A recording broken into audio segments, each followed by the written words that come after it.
Hello guys and welcome back to our channel. Today I will show you how to fix the SSL pending error on Shopify store.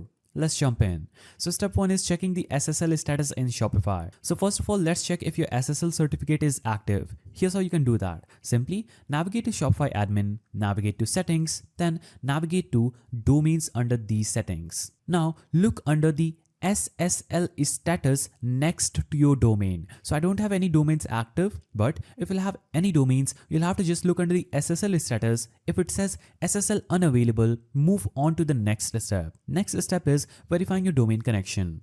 So if you recently added a custom domain, Shopify may still be processing the SSL certificate. This can take up to 48 hours. To check, navigate to settings, then navigate to domains just on this page and make sure that your domain is properly connected. Click manage next to your domain and check for any warnings or errors. If the domain isn't connected, click reconnect and follow these steps. Now, if your SSL is still not working, check your DNS settings on your domain provider. Simply make sure that your records are correct. A record should point to 23.2 to 7.38.65 and the CNAME record should point to shops.myshopify.com.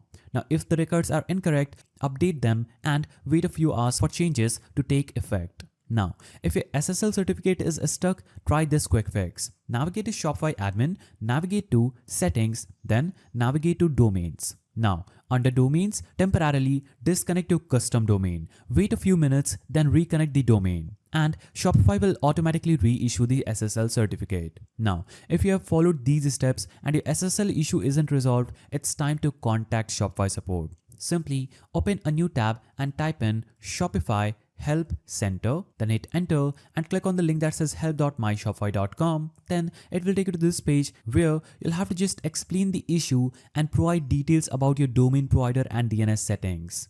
So these were the ways through which you can fix your SSL pending error on your Shopify store. If you found this guide helpful, please don't forget to give it a thumbs up and thanks for watching.